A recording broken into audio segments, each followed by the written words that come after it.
around for a long time. But most recently, modern hypnosis can be attributed to Milton Erickson. Well, and a few other people, it's not the most common name, but I still consider him to be the grandfather of modern hypnosis. He does not use the standard techniques that you think of when you see in movies or you think of when you think of a hypnotist with standard inductions. And he's also self-taught. It's an interesting story about his life. He was born in 1901. When he was 17 years old, he was stricken with polio. In the hospital, he overheard the doctors telling his mother that they don't think that their son is going to make it through the night. He'll be dead by morning. Now here we have a 17-year-old. You know how rebellious those 17-year-olds can be. How dare that doctor tell my mother that her son is going to die? I'm going to show him. And he willed himself. He lasted that night.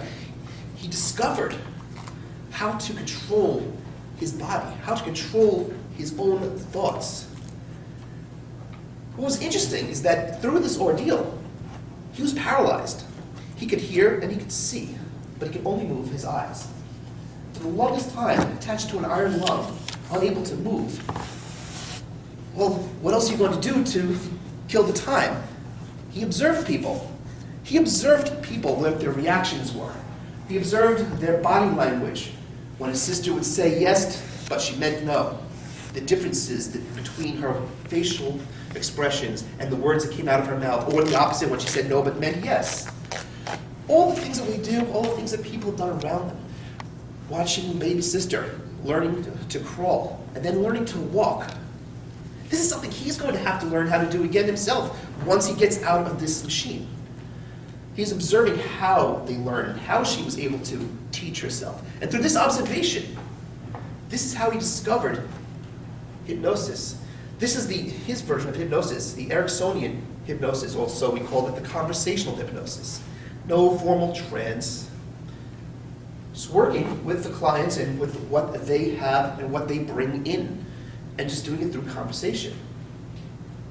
And through his life, he strove to improve that. He conferred with other hypnotists, wanted to find the best scripts. He wanted to find the scripts that when they read these words to their clients, no matter who they are, no matter how pernicious this client might be, these words will put them into trance. And he got these submissions from 100 hypnotists, sent them scripts, each of which was so powerful that those words could bring anybody into trance. That's right. Anybody who heard the words from those 100 scripts. But that's a lot of scripts. 100 scripts.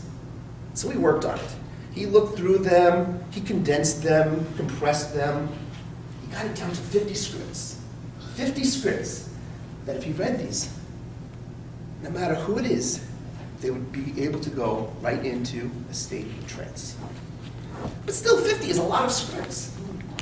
So he was able to go through it and work on it because he was a perfectionist, and he got it down to 25 scripts, compressed those and condensed it.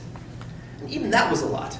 With a lot of work, a lot of thought, he was able to get it down to 10 scripts. Then down to 5, and eventually he compressed it and condensed it down to 1 page, 1 script, so powerful that anybody who heard these words would go into trance. But that wasn't good enough, because it means he'd have to carry this paper with him, and who wants to carry paper everywhere? There had to be a way to compress it down even more. So we got it down to just a couple of paragraphs. Powerful, powerful paragraphs. I've used these paragraphs myself with clients. And he even was able to compress it so it's even easier to remember. By using these powerful words, he condensed it down to just a couple of sentences. That's right. Just a couple of sentences. Powerful words. Even those I've used in my practice that could bring anybody into trance. Not satisfied with that, he was able to get it down to a simple 2 words. 2 words, 2 perfect words. that when these words were spoken, that's right, they would put people into a trance. And even that would work with just about everybody. That's right. This would work with anybody, no matter how pernicious, resistant. These two words. That's right. That's right. Two words. That's right. You see, it comes from observation. We go through trance several times through the day. We're in and out of trance.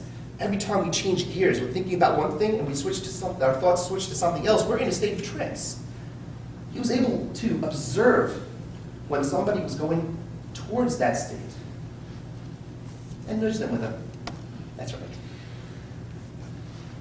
Sometimes even two words can be a little cumbersome. When you can take it down to just one word that will take you into trance. It's just one powerful word. Now, he's used this word, and I've used this word with most of my clients. It's a whole matter of the timing. Somebody would come in to see him, and they would wonder, is he really a hypnotherapist? Because all he's doing is talking to me and asking me questions. And if you think about these types of questions, so what color eyes do you have? Are you right-handed or left-handed? Were your parents right-handed or left-handed? If there was one thing that you could get out of this session that would improve your life, what would it be? Those questions were very easy. What color eyes do you have? Well, you don't even have to think about that. Brown. You right-handed or left-handed? I'm right-handed. What about your parents? They were right-handed too. What was the one thing you would like to get out of this session today? Now they have to switch their thought. And it's during that point, when they're switching thoughts, you're no longer going to the conscious answer, the easy answer that you can just pick up, like the color of your clothes, the color of your eyes, the color of your hair, whether you're left-handed or right-handed. This is something you have to think about. And it's that time, that change in state, from where you're going from that easy answer you can just grab to having to dig into your mind, into your subconscious to find the answer. That's where that word has its greatest effect. And I think some of you may even know what that word is. You may have an idea of what that word might be. You may have seen other hypnotists using that word. If you thought about that word, what word could that possibly be? I'm sure you're thinking about that word. And if I were to say that word right now, sleep, that would be the word. These are powerful words when it takes it from that state. From when you're thinking of one thing, when you shift your thoughts to something else, that's the moment where you see the natural trance coming in. And that's the point where Milton Erickson would grab that trance and bring it forward. Deepen that trance. So there's no regular induction with a watch, there's no getting sleepy, eyes closed. It all works with your natural state. Are your eyes getting tired? That's right. Your eyes feel like they want to stay open. That's right. And for those of you here tonight who may be feeling a little bit dazed right now because you've been hearing these words, let me give you this. On the count of 5, you will all awaken, feeling so great, happy, and refreshed, and feeling like giving some thunderous applause. 1, 2, 3, 4, 5, eyes open, wide awake.